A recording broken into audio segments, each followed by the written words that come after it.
All right. Well, I can't wait for this show. It's one of my favorite human beings. But you know what? Most people fear one life-changing setback. Blanchard has survived two. Today, we're not talking about recovery. We're going to be talking about life after paralysis, what it looks like when the crowds fade, the rehab ends, and real living actually begins. From adaptive golf to redefining resilience, Matt is rewriting what strength really means. Matt, welcome to the show. Thank you, brother. Wow, what an intro. I appreciate that. Wow. Wow.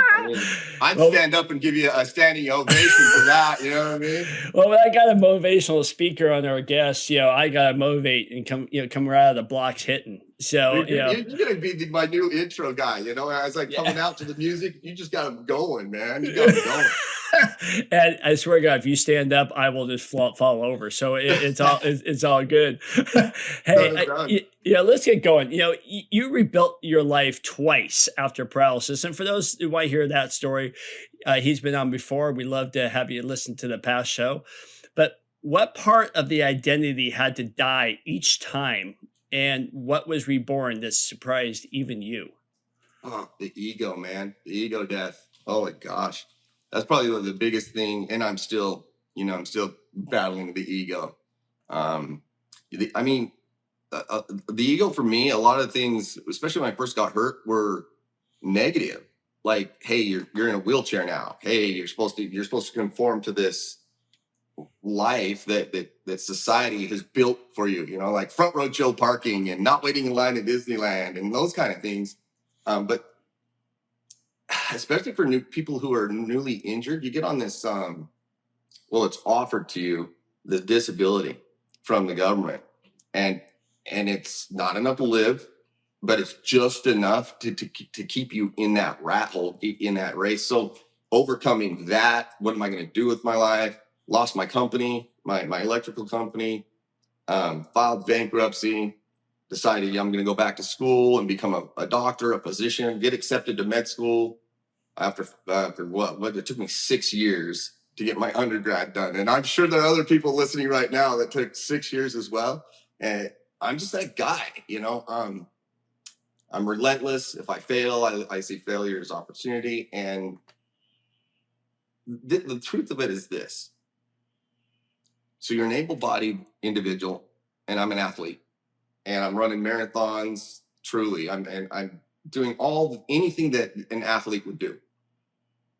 Then I get in a car accident, and instantly, I'm not slowly, but instantly, I am stripped from that community. Like, I still have my friends, and we can hang out and do our thing, but like when they go golfing, especially when I was newly injured, like nothing, I didn't fit with them anymore. And so you get cut out of your truck and airlifted to the ICU where you get new doctors. You got this new community of people, like-minded individuals, and their goal is to get you independent and get you out of the rehab, not knowing that that's what's happening to me. So I'm learning how to roll over and sit up and get dressed and go to the bathroom different with this new community of doctors, therapists, everybody. Everything's at my height. Then the day comes where you're independent from a wheelchair and you are stripped, like you're discharged.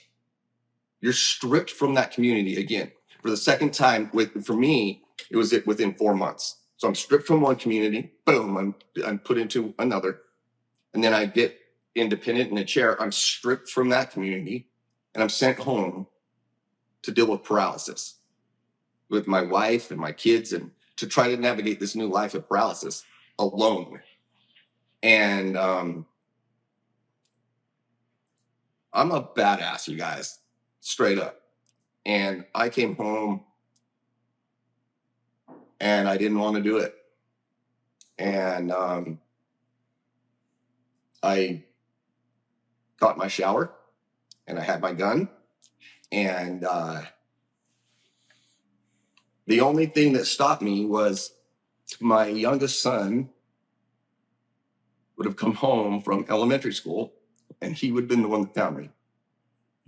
And can you imagine a 6-year-old 7-year-old coming home and finding that. Because mama's at work now. Mama never had to work before, but now I'm hurt. My wife came, well, anyway. So I've started Southern Utah Adaptive Sports. It's a nonprofit organization that as soon as you're discharged from the hospital, you've got this new community of like-minded individuals. And I do not care what your deficit is, like whether it's a spinal cord injury like me, amputation, traumatic brain injury, anything. Like even if you were born and you're on the spectrum, we have all these different sporting events that our nonprofit provides. But not only are you just plugged into this community, like the people who've suffered the deficit, like all the loved ones, they have now a community of other loved ones. Like it changes lives. It saves lives is what it does. It saves lives. Because you're sent home, man. And you guys know you deal with the patients all day, every day. And you're trying to navigate this life alone. And how do you go and speak to a therapist who's an able body? Like, how do you do that? Like, how can they understand how foreign a body feels, how lifeless, we did this on the first episode, but anybody who's listening, just make a fist and leave your ring finger out and put your hand anywhere and try to lift your ring finger up. That is literally what it feels like to be paralyzed. Literally. I am trying right now to crunch my toes, it feels like that. So with the understanding that I have that I'm on this planet for whatever you believe in, God, energy, the universe, to save lives, for Southern Utah Adaptive Sports, where we help people all over the nation, all over the world, hopefully one day, come into St. George and if you want to play basketball, pickleball, if you want to ice skate, we'll provide that. So I'm building an 18-acre ranch down here in Southern Utah with the help of so many people, like the state of Utah, St. George, Intermountain Healthcare, National Ability Center, Wasatch Adaptive Sports. I mean, I could go on and on and on, because this is a very noble thing that needs to happen. Like, there's such a need for it. 10% of St. George's community, just St. George, 10% is disabled. So we've got 180,000 people. So 18,000 people are disabled in St. George, and there is nothing created down here. Zero. So, and we're in our infancy. I mean, so I got hurt for the second time in 2021. And that's where God, universe, energy made it very clear of what my purpose on this planet is. And that's to inspire and to motivate and create a safe place for any individual who's suffered a deficit of any kind. And not only that, loved ones. So that, I came home and tried to destroy my marriage because I didn't want my wife married to a cripple. I'm 6'2", 215. Oh man, right? And when that was stripped, that is freaking stripped from you in an instant, like that fast. Everything below the waist is gone. You can't sit up. You can't roll over. Your abdominal muscles are gone. Everything's gone. And that's a scary, wonderful place to be, because you get to put yourself back together the way you want to be put back together, instead of the way mom and dad wanted it, or a religion wanted it, or whatever. You get to take all the pieces that you like and discard the other pieces. And that's what I did. I built what you're looking at right now. And I am powerful. I've been given gifts from God. So, yeah. Matt, I know you always probably get asked how you got back from this emotionally, and you're getting emotional just even talking about it. But I want to know this: what is the smallest, most overlooked daily habit that keeps you actually grounded and mentally strong still to this day? My affirmations every day. I have a worthy goal, and I have affirmations that I do every day, every morning. First thing I do when I wake up, my worthy goal and my affirmations.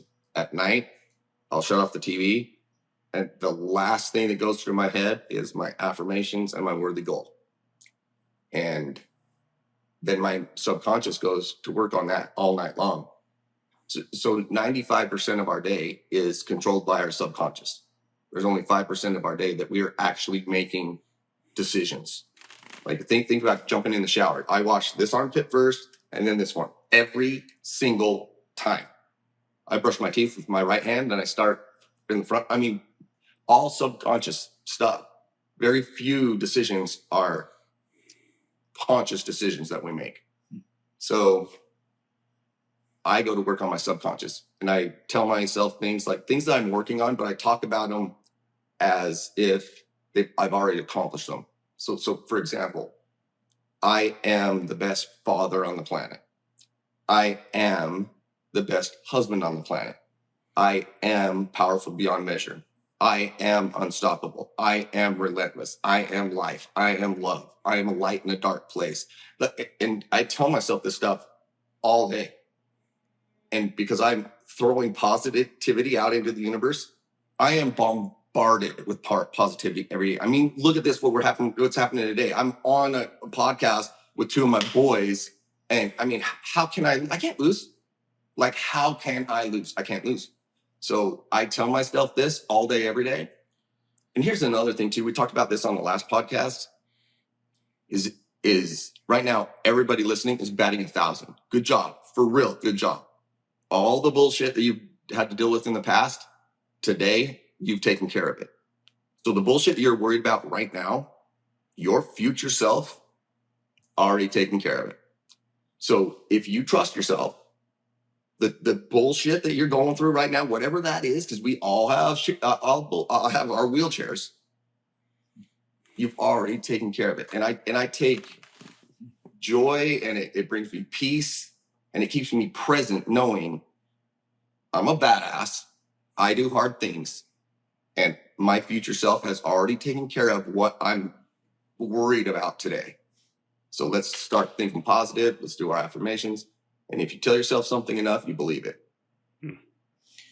Boy, did I lose touch with those affirmations, and you just resurrected some of the most powerful stuff. I am that, and that is a great way to be. Let me ask you, it may be personal, but hey, we'll share. How much of that experience in your day is fake it till you make it, where you can shift that consciousness? In other words, how often are you down and then you have to snap to a higher level? Okay, so this I'm very rarely down. Very rarely. Like I let me think of the last time I was down. It would probably be 2021, where I spent the whole year in the hospital after that second accident. That was rough. That one was rough. But even in the hospital, I every night, you guys, I'm happy, I'm healthy, I'm whole. I tell my body, and I am. I'm not, when you say fake it till you make it, yes, until you realize. So me saying I'm healthy, I'm whole. Well, I can't stand up and I can't walk out and do things, but I'm more whole today than I have ever been in my entire life.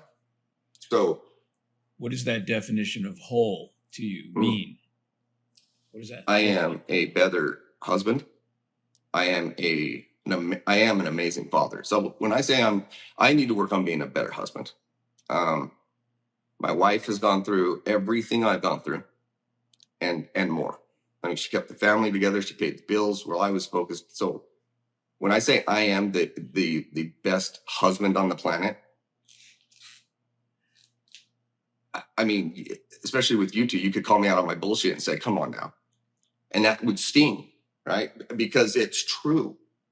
So when people, if I were to say something to you two and you were to take offense, that's not an ish me. That's an ish you. So that's something y'all got to work on. You know what I'm Like saying? that. Yeah, I like that. So if like right now, if I were to tell you, hey Spence, look how your hand, look how green your hand is. You know, it's forest green. You're gonna be like, what drugs are Matt on? It doesn't. But if I knew you, on a more personal level, and I said, hey Spence, I saw you with your wife the other night, and you were in Walmart, and I didn't like the way you talked to her. I didn't like, and we're close enough that I can say this to you, right? Sure. And I didn't like this, that, and the other, and you take offense to that. Well, that's an issue. Not ish me. So that is outstanding. I've never heard that. That's a great saying. I really like that a lot, man. Thanks. So Matt, and I appreciate you sharing, raw personal stuff, like that, because that's stuff that you are okay with talking about where most people don't. So we look at winning teams, and especially in Florida, we have so many professional teams, and when they're winning, there's the bandwagoners. They get all up on, whoever's winning, but when somebody's losing, they're the first to say shit to them. Oh, I don't want to associate with that. They don't even bother. So when someone becomes paralyzed, the bandwagoners, well, I can't say everybody, right? They support, they flood all that condolence in at first and help and all that. What happens after that momentum dies and nobody's watching? What do you feel? Well, yeah, that's when you got the gut check, man, for real. Yeah. Like I was lucky enough that I figured out very, very quickly why I'm here, what I'm supposed to be doing, what my purpose is. And I think a lot of people struggle with purpose. Like, what's their purpose? And they're lost because they don't know their purpose. And my purpose, very plainly, is to inspire and to motivate. And I do that by just telling my story.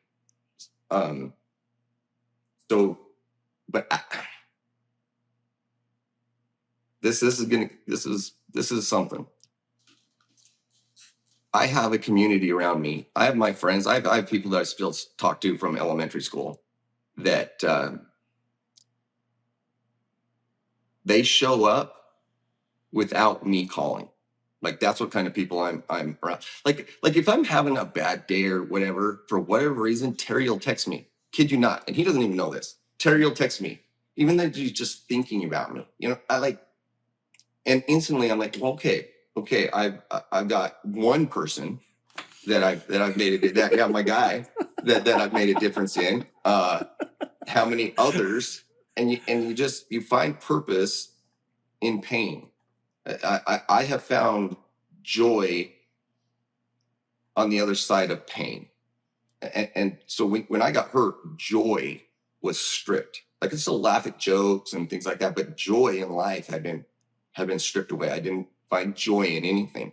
I mean, anything. Until I found my purpose.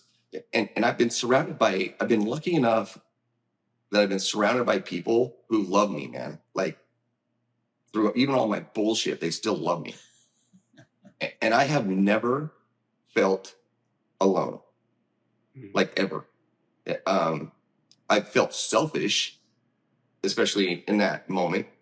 Like, what a travesty if I'd have taken my life, and we weren't having this conversation. And I didn't have the ability to speak to hundreds of thousands of people and give them a different perspective. Or, you can find purpose through pain.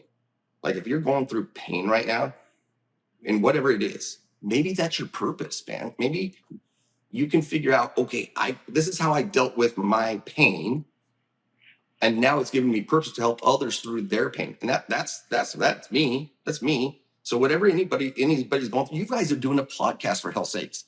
Look how many lives you touch through your podcast. I mean, hundreds of thousands of people. It's pretty. I almost dropped the F-bomb right there. That's how passionate I am about it. Like, your guys' purpose, hell yeah, let's go. You're changing lives. And I just align with people who are in my same lane, and y'all are in my same lane. And I am honored to be here and call you guys friends. So how do you get through that? If you're utterly alone,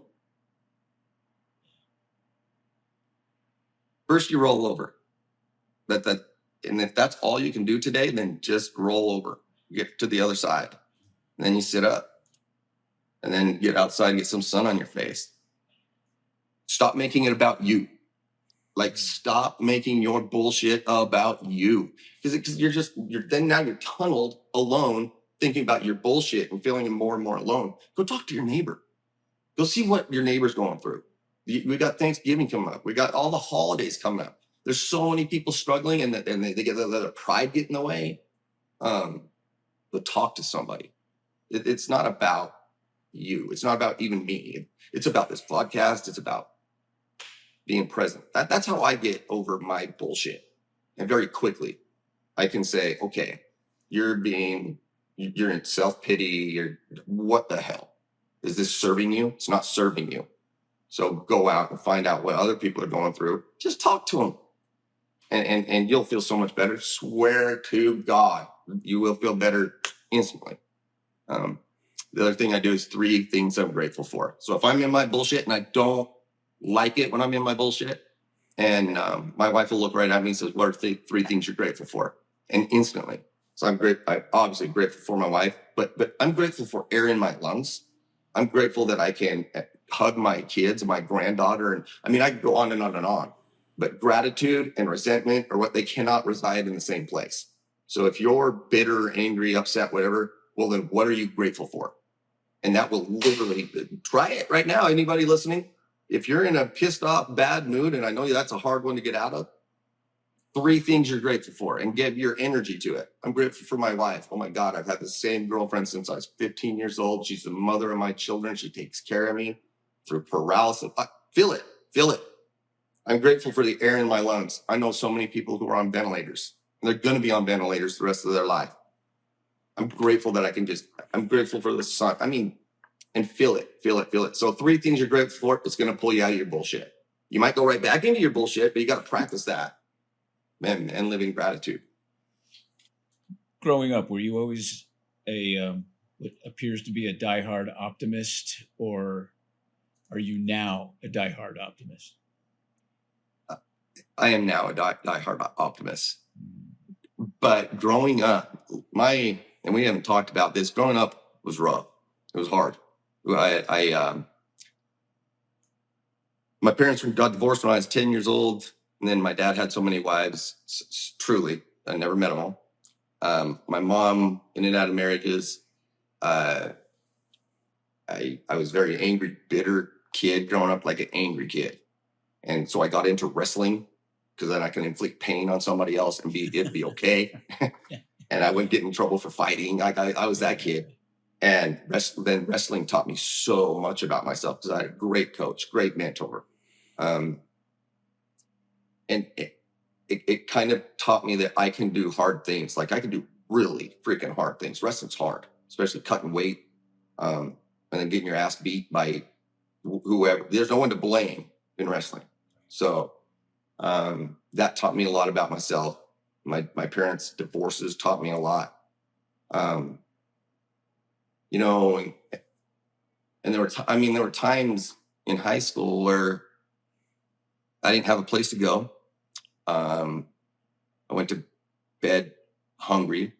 I remember spending a couple nights in a hot tub in the wintertime. And they had the covers on it, and it just, my parents taught me how to be a parent, what not to do.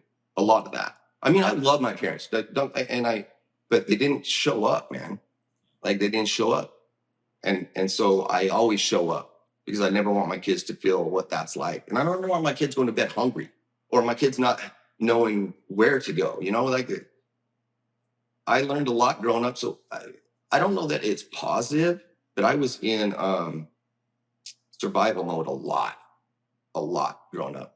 And it taught me how to be tough. It taught me how to survive. I mean, yeah. But after the accident, when the roughest thing was asking for help. Like for everything, to get showered. That's hard. That's hard for me. That was hard for me.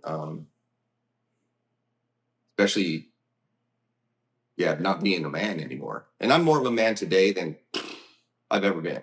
But back then, not being able to do anything, like sitting up was like exhausting.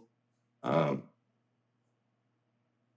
just had people that didn't give up on me. And I did have one friend, his name's Larry Sorton. He's my neighbor, actually, that came over one day, and I was in my shit. I was in my pity party. Life isn't fair, da, da, da, da, da. And he came into my room, and he's like, Matt, I get it. I don't know what paralysis is, but I get it. I'm going to give you the rest of today. But tomorrow morning, 6 a.m., I'll be up here. We're going to get showered. We're going to get ready for the day so that when these people show up, you don't have the excuse, oh, I'm not ready, da, da, da. So, and he came up every morning, and I knew I had to get up and get ready. That's what people I'm surrounded with. Like, not people who, hey, what do you need? That's important too. But I more than, hey, what do you need, or a text, I'm thinking about you. That goes a lot further than what do you need, because that opens the doors for a conversation. But my people, they know me well enough that they're like, look, this isn't you. Let's go. We're not doing this bullshit. Like, we're not doing it. And they come and they show up. They literally just show up. Another one is Steve Showalter. I mean, I could go on and on and on about people who just show up. That's what I've got in my life. Let me ask you well, first of all, if the audience, the listening and viewing audience is curious about what happened to Matt, there is a prior podcast that we did that goes into detail, and I strongly urge anyone out there to listen to it, because boy, I'll tell you, he had me in tears, especially when you were rolling down the hallway and you heard your kids talk about you without them knowing that you were right around the corner. That busted me up. And I will tell you, I tell your story to every patient that comes in bitching and moaning about their sprain or strain or low back shit that they come in with, because as a doctor, Terry and I, we got to inspire our patients, and so many doctors lose empathy. And that is, when it comes to your care, when that rehab of the body is over on paper, those demands in your body and your mind, more importantly, are so important to continue on. And you obviously seem to have mastered it. Do you think that that there is a generation that blames their parents for their failures? So I love that you said what you said about your parents, but how that fed who you are today. How do you agree that you were set up 100%. for what life is like now? Oh yeah. And there is no one to blame. Like, if you just look in the mirror, like if you're gonna try to blame mustard on your shirt, you got mustard on your shirt, you're looking in the mirror and you're trying to get it off of your shirt, but like cleaning the mirror. I mean, come on now, that's your parents. You're trying to clean the mirror. The mirror's your parents. You gotta clean your own damn shirt, bro. Like you gotta work on you, man. You gotta work on you. Like you're gonna allow somebody else to have control over your existence, like power over everything. So here it is, kids. If you're gonna blame your parents for your bullshit, well then when you're successful and all the other things, you better blame them for that shit too, for all the hard shit you went through. So I mean, there it is right there. I'm in control of me. I'm in control of my outcomes. If I don't like my outcome, then I better tweak one. Don't scrap the whole project, but I tweak one variable, I'll go again, and I'll fail. And I call it failing forward. We talked about it on the last, and I'll tweak one more variable, go again, tweak one more variable until I get my desired outcome. So I think the one thing that I do have that a lot of people don't is I am relentless, man. I am relentless. And because I'm relentless, I know I'm unstoppable. So look, here's my I ams again. And because I'm unstoppable, I am powerful beyond measure. And because I'm powerful, you know what I'm saying? They just builds and builds. But this is who I am. I haven't always been this guy. I was broken, shattered into a billion pieces, man. A billion. And yeah, I didn't want to do paralysis. I didn't think I could do paralysis. So that's when I threw myself into drugs. And because you're 365, you're dealing with paralysis 24/7. And when you wear other people out, like the novelty wears off, then it's just you with your bullshit. So I would take meds to get a break from paralysis. And no one likes being paralyzed. Like, there's not a person on this planet that's like, hey, you're paralyzed.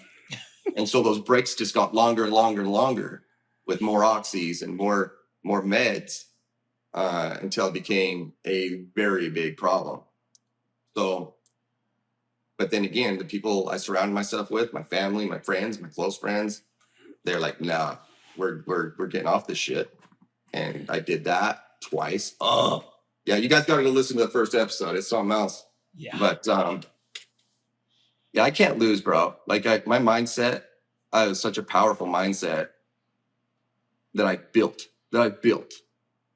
And if you guys, let's just say, my mindset's this now. If you guys were to point out an ish me, not an issue, but an ish me, and I'm like, and it stings, I love you too enough to know that, okay, I need to look at that pain. This is not, I can't get mad at y'all. You know what I'm saying? All you're doing is pointing out my blind spot so that I can fix my damn blind spot. Or I can get mad at you guys. You guys are, why would you say something like that? You know what I mean?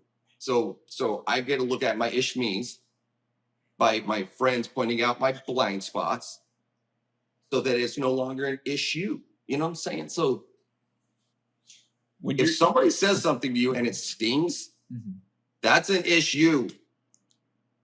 And you need to look at it, and you need to get through it, man. Get over it, get under it, around it. I don't care what you do. Get over it, get on with it. Matt, you have so many like colloquialisms, so many like sayings that I think are so, I've never even heard them, and I think they're fantastic. I believe they're fantastic, absolutely. And I hear the mantra of ish me. That is great. That's one of them. Let me ask you though, when the emotional proverbial shit is hitting the fan, I want to know one other ingredient of how you mentally change. Do you think about, are you inspired by somebody who's doing something great, or are you motivated or moved by someone who's worse off than you? That's a great question. And while you're thinking of the answer, I'll give the audience an example. To tap into how one gets motivated, do you want, if you're not at the body weight that you want, do you put a picture of a fat person on the refrigerator door, or a picture of someone with all the right curves in a bikini on the refrigerator to keep you from eating? Okay, I love it. I would go back to the IAMs. So if you're overweight, which I was, by the way, like I was 230 pounds in a wheelchair, 230. And my legs are, I mean, they're teeny. So figure how heavy I was. So I am, that's where I am healthy. I am whole. So when I tell myself this every morning, every night, and during the day, at first, I'm not going to go mess up a Big Mac, large fry, and a Coke, because I'm healthy and I'm whole, right? And from my IAMs. So I worry about this, truly. I worry that other people will compare themselves to me, or other people in chairs to me, or, hey, you need to be like this guy, or whatever. And that's, if you try to be like me, you'll fail. That's just the truth. If I try to be like Terry, I'm going to fail. If Terry tries to be like me, he's going to fail. So I am the best version of myself today. Like I don't hold up pictures of anybody I want to be. or vehicles or houses or anything like that I will have. Everything's in my mind. Everything is in my mind. Everything starts with a thought. Like this phone that I'm on right now. In 93, when I graduated, that if you were to tell me no buttons, it's just a solid glass thing, you can talk right into it to anybody on the planet. What?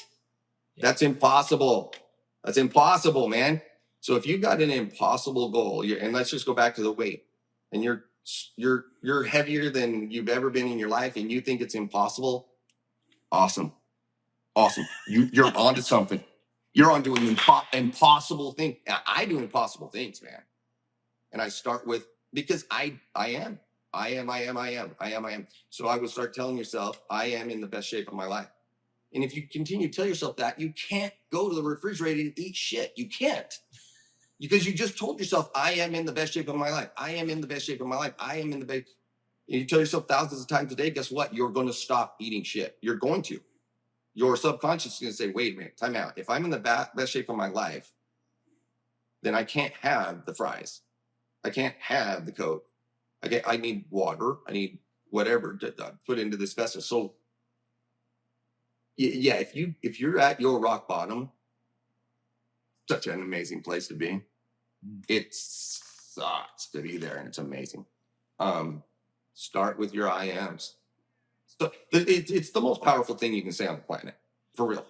I am, and then whatever comes next, and you'll believe it. So I am powerful.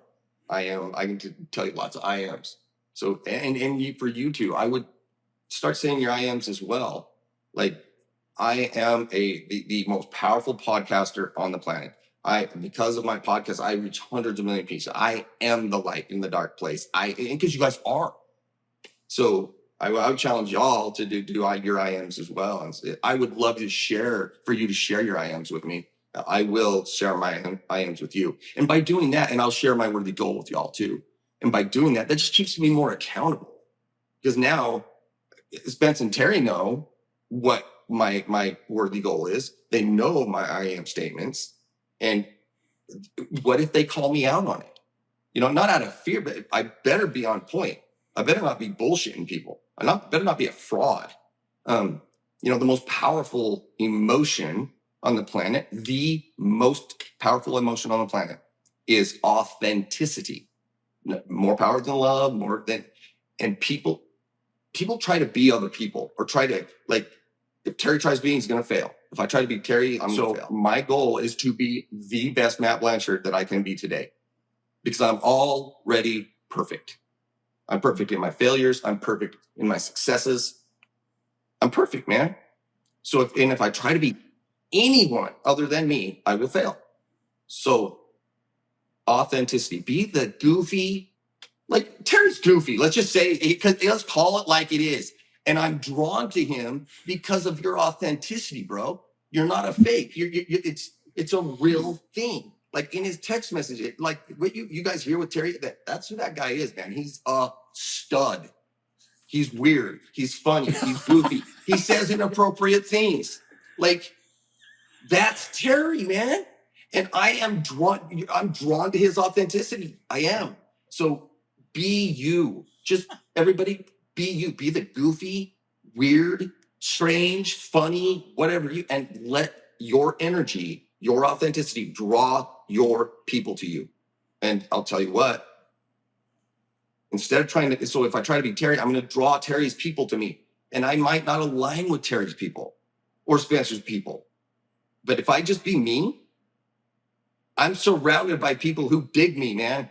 They dig me. So be you. Just be the authentic you. Everybody else is already taken. Just be you. It takes too much work to try and fake it. Yeah.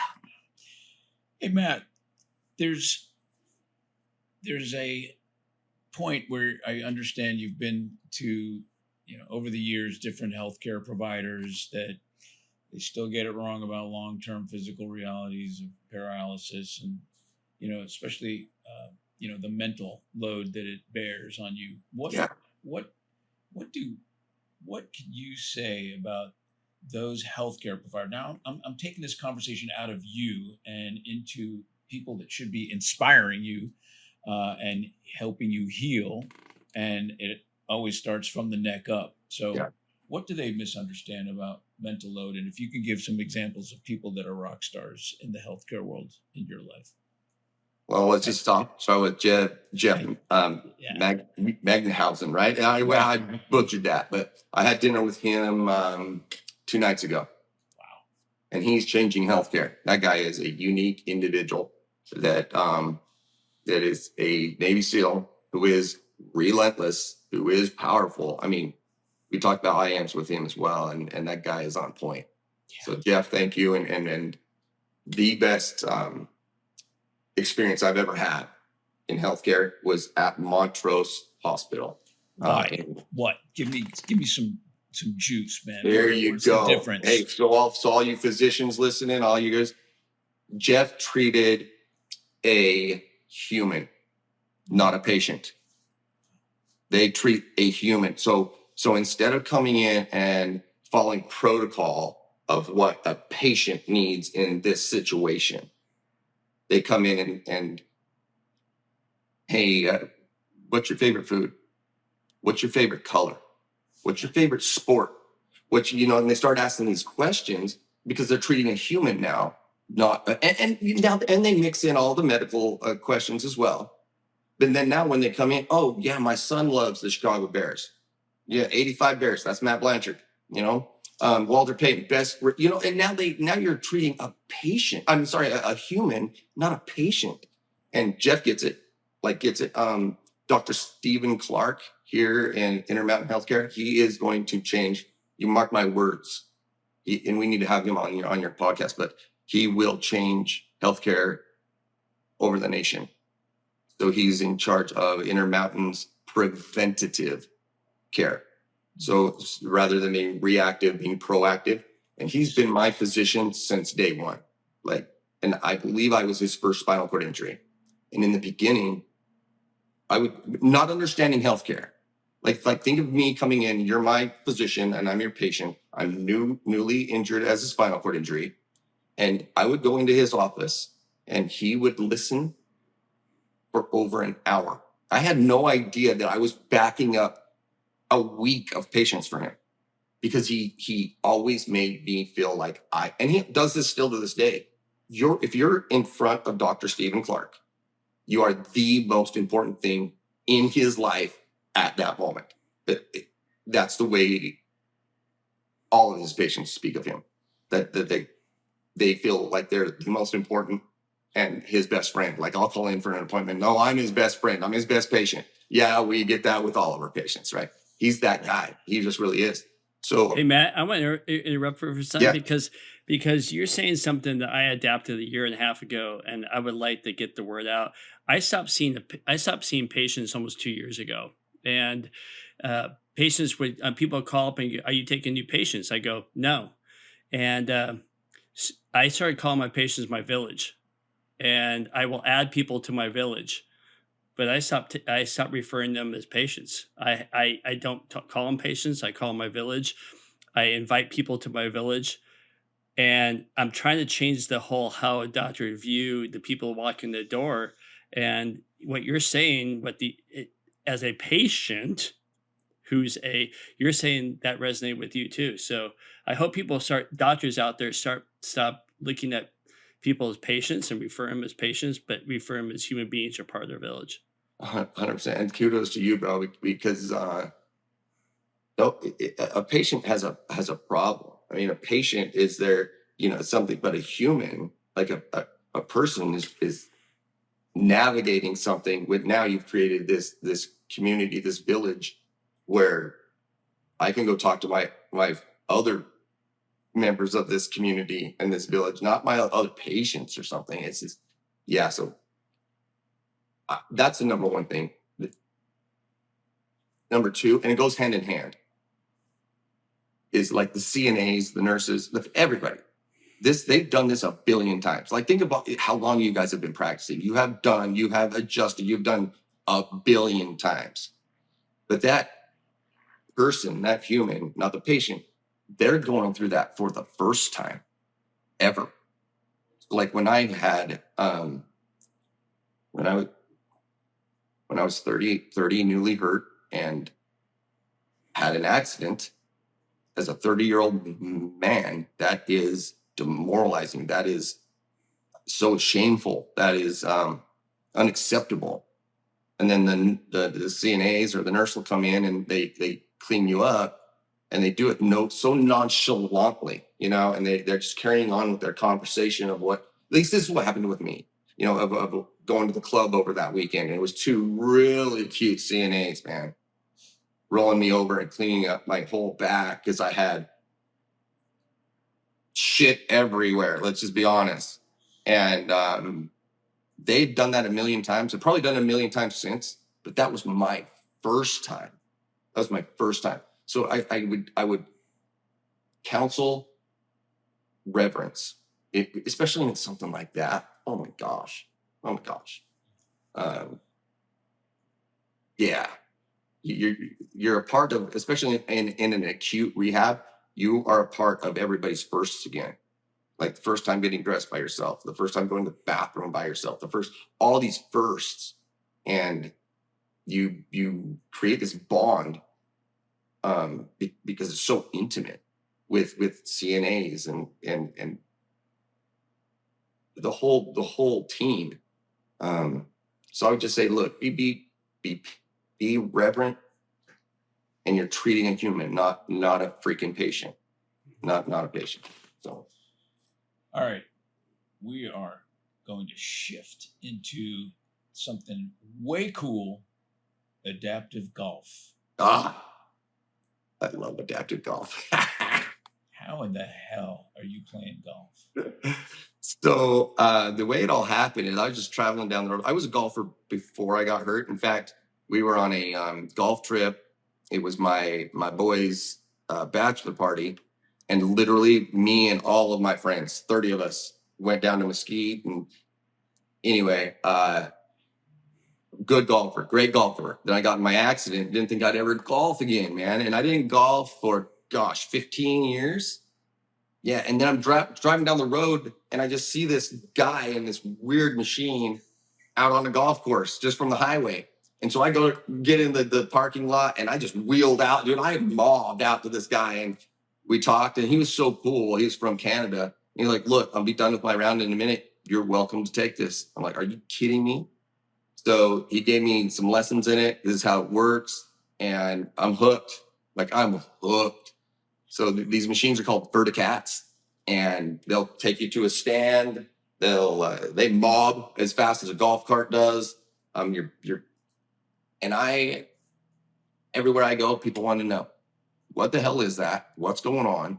And it's just opened more doors for people to come and talk to me. And then I can provide our foundation can provide this verticat to anybody that has any type of deficit, like a cerebral palsy, MS, fibromyalgia. Like, you don't have to be paralyzed or an amputee or anything like that to golf again if you never thought you would ever golf. And there's not money on the planet that would replace when you've got grandpa in the verticat, grandma's crying, the son's crying, everybody's crying because me and grandpa are freaking golfing. Then they never thought they would ever do that again.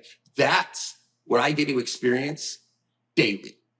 Like, I get people's firsts and tears, joy daily, man. Like, daily. That's another reason why I can't lose. But that's not focused on Matt Blanchard. That's focused on other people.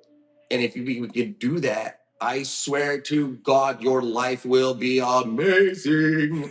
What does it look like? To see people what does this look like? You haven't seen him do this thing? Oh, bro. No. Yeah, I'll send you a video. If you're cool. listening right now, please go to my social media, Matty Blanch 3 on IG, or even on TikTok, just Matt Blanchard. You'll see me golfing in this verticat. You'll see me riding mountain bikes. So we had a bilateral amputee of the arms. She never thought she would ever mountain bike ever again. We got her a bowhead, bro. So a bowhead is an adaptive mountain bike, and it's electric. So it will go on its own 35 miles an hour. This thing cooks. And girlfriend is in this, and the way she steered was with her hips, you know. So you go this way to go that way, and you go this way, kind of like skiing. Yeah. And to see her husband and her kids just be like, what? Mom is riding a bike again? And then they go for a bike ride together. Are you kidding me right now? How can I lose? You can't lose with that stuff, man. From water sports, getting people out surfing again that thought they would never ever surf it. Just showing people life is not over. You'll do anything you ever wanted to do. Might be a little different. A lot of time it's better. Get a hold of me, man. I'm not kidding. Get a hold of me. And if you'd like to donate to the foundation, you help, you save lives, man. Yeah, get her done. So that's how I golf. But I golf, I ski, I surf, I cliff jump, you name it, I do it. I do it. And I just wanted everybody on the planet to have the same opportunity that I do. And that's what our nonprofit provides, is that opportunity. Very, very cool. Good. Yeah. Good.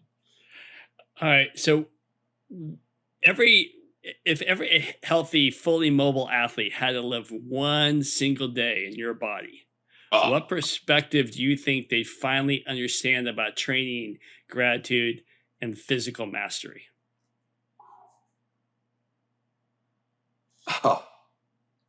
So on Avatar, when Sully gets into the Avatar and he gets out and he just runs and he runs and runs and runs, and then he kind of slides and he takes his toes and he's in the dirt like this. If any athlete were to get in this vessel, I wouldn't even ask him to do it for a day. I wouldn't ask him to do it for an hour. I wouldn't ask anybody to do it. I wouldn't. Yeah, my body's so broken and my spirit is so whole. It's hard to explain, man. It's hard to explain. But if you were to get in my body, the first thing you'd be like, holy shit, this hurts. Because I look forward to pain. Because I can feel the pain, you know, and like narcotics or whatever, it masks the pain. But now I can feel the pain. And even though it's painful, I can feel it, man. I can freaking feel it. So that's the first thing. They'd go nuts. You'd go nuts. You'd go crazy. You would not know that. No athlete would know what to do. I don't care who they are. If you got into a paralyzed person's body, you'd be so confused, disoriented. I don't care. Michael Jordan, I do not care who it is. Like, they would want out immediately.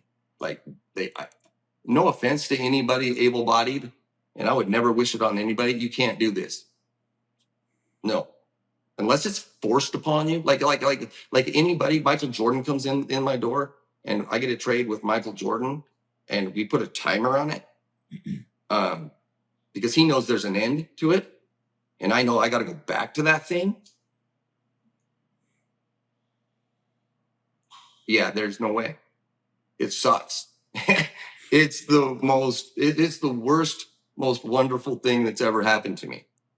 Like, I hate paralysis. Like, and I never use that word. I hate paralysis. And it has given me purpose. It's given me everything I need and more. Opened many doors. But anybody else would try to do this just to do it? Hell no. Not happening. Not happening. And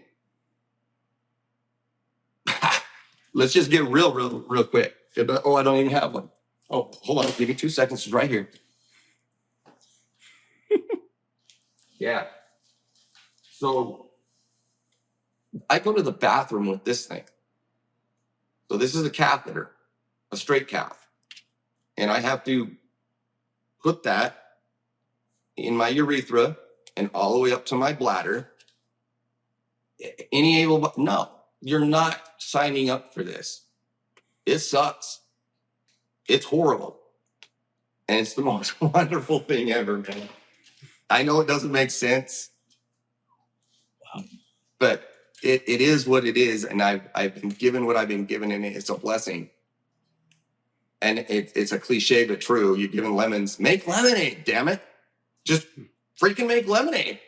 People like lemonade. People be drawn to your lemonade. Come on, let's go. Let's get over it and get on with it. If you're paralyzed right now, so what? Like, truly, so what? What are you going to do about it? What are you going to do about it? You got it, and you got in a car accident, got an amputation. So what? What are you going to do about it? You've got a child that has autism. So what?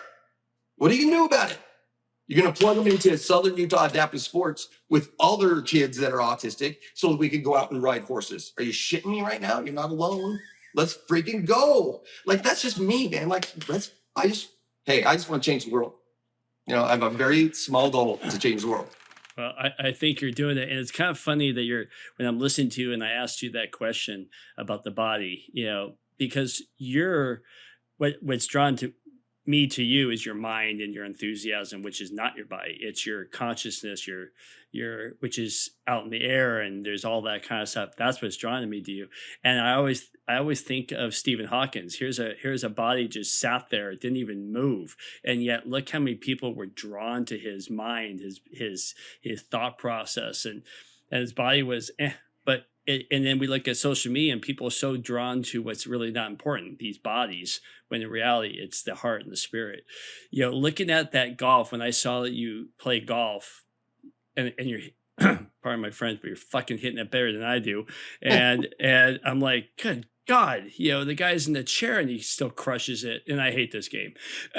And what in the, you know, since you're kind of in with your, and I hope people do donate to your cause, but since you're in that world and you surf and you do all your stuff, looking ahead, where do you see in the next 10 to 20 years, where you see this innovation going, both medical, biomechanical, cultural, that you think that will completely transform the adaptive lifestyle?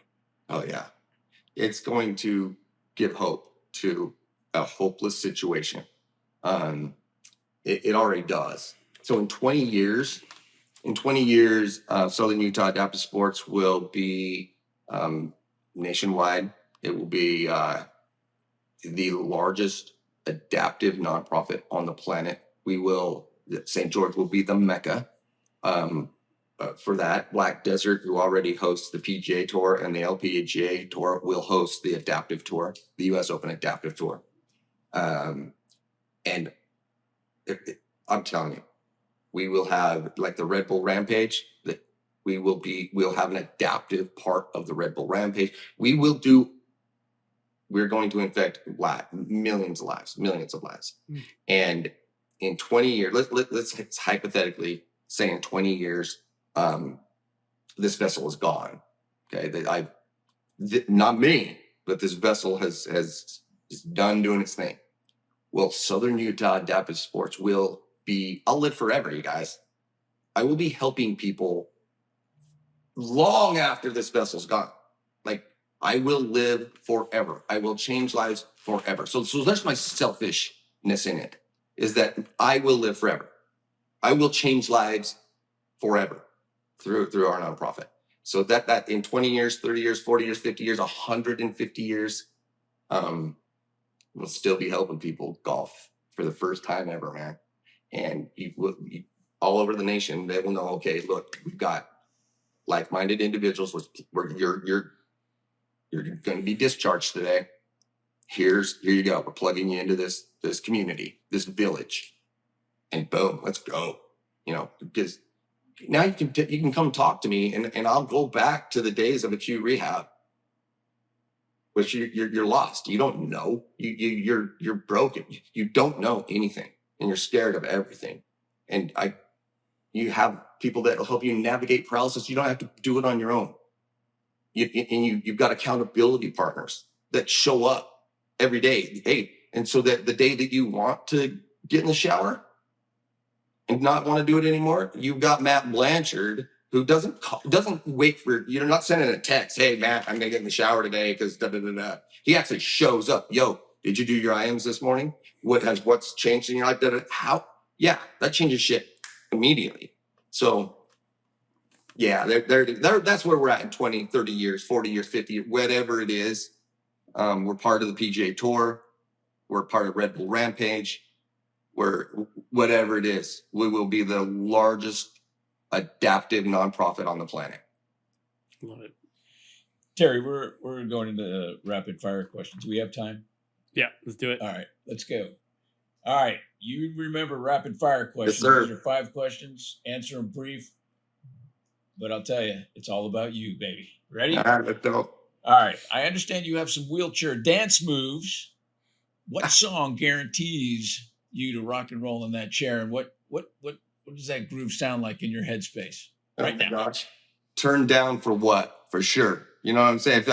If you've never heard, turn down for what? See, I can't even. I just can't. That's it. I just can't. And so there's that one, and then Neon Star by Morgan Wallen. Like me and my kids. Like you've probably seen the socials. Yeah, those 2 songs come on, I'm dancing.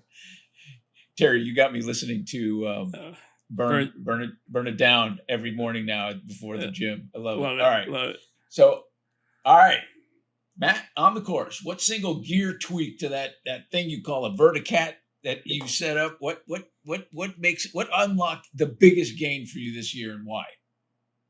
Well, here it is. When I got hurt anyway, I get to golf with my wife. But here's the thing. She hits the ball further than me. Swear. She hits the ball further than me, and it bugs me to no end. Like to no end. And she knows. And she's that quiet one, she's, oh, that's a pretty good shot, huh? Yeah, like you're 30 yards past my ball, and don't worry, I get to hit twice before you get hit, babe, But it's given me the time and the ability to golf with my boys, golf with my wife, and the thing that unlocked it all, bro, for real, is when it takes me to a stand and I can drive right on the greens. I'm at the same height as my boys, and I'm putting as almost like an able-bodied person, and especially the firsts for my family, my boys, like, wow, Dad, you're tall. You are tall. I'm 6'2". I'm tall. My oldest boy is taller than me by an inch. My youngest boy, I'm taller than him by 2. But to have my arms around them, and that's cool. That's a game changer. That's a game changer. To be at the same height, just putting. That verticat has changed my life. Question number 3. Let's talk about your accessibility vehicle. The different modifications. What's one feature you'd never give up? Ooh, one feature that I would never give up on my accessible vehicle. Man. Obviously, I'd have to keep the hand controls no matter what, right? Because the feet aren't going to work. But I would change the hand controls to be on like the steering wheel or something. So I like to go fast. I do. I like to mob. I like to go fast. But if I could have both hands on the steering wheel, right now my modification is on the right hand side, so I got brake and gas at the same time with the left and just steer with the left. If I could have both on the steering wheel, oh yeah, that'd be awesome. That's the one thing is my hand controls. Gotta have them. Question number 4. Ready, Matt? Yep. Hold on, let me sit down. Yeah. Okay, hit me.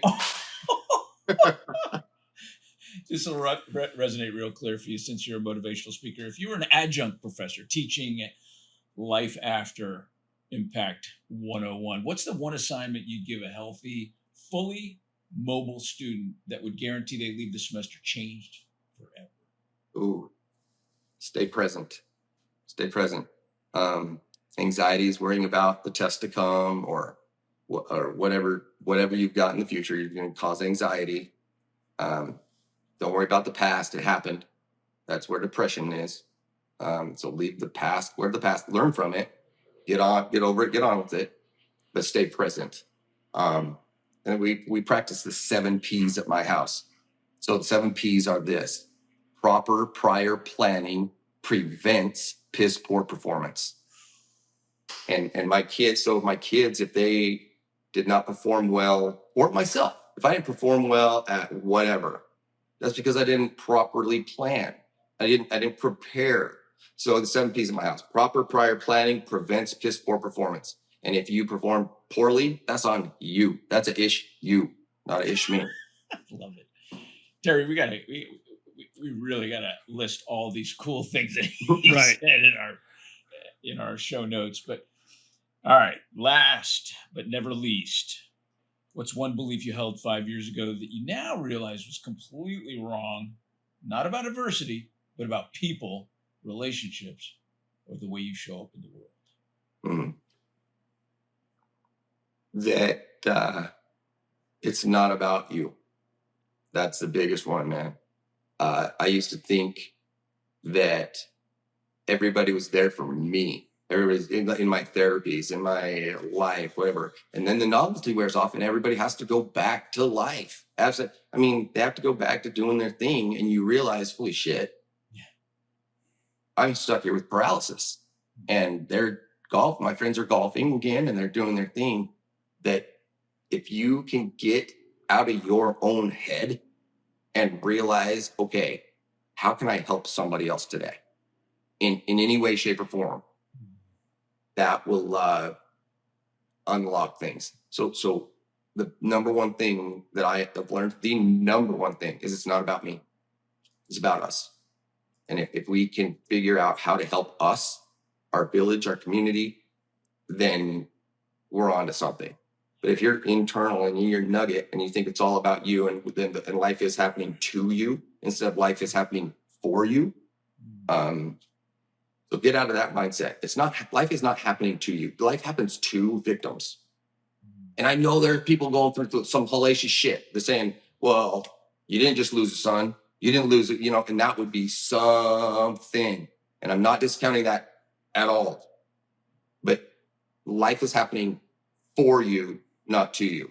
So if you can flip those two words, for you and to you, and then instead of one day, day one. Today is day one. I'm not going to start one day. I'm starting today, day one, instead of one day. Flip those two and shit. Watch what happens, man. So outrageous, man. Wow. All right. What a fantastic learning experience. Thank you, buddy. Thank you, guys. Thank you for your time, and thank you for your energy. And I will tell you when I'm coming up there. I'm coming up in a couple of weekends, and we'll hit for lunch. Let's do at least lunch, bro. And then I will go beat your ass for 9. Let's go. All right, we'll do that. All right, we got to get ready for number 2. So, all right, bro, you have a beautiful day. You guys too. Thank you for the opportunity. You guys are amazing. Keep changing lives. Yeah, bud. Take care.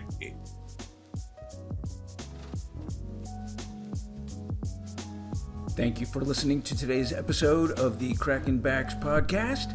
We hope you enjoyed it. Make sure you follow us on Instagram at Crackin Backs Podcast. Catch new episodes every Monday. See you next time.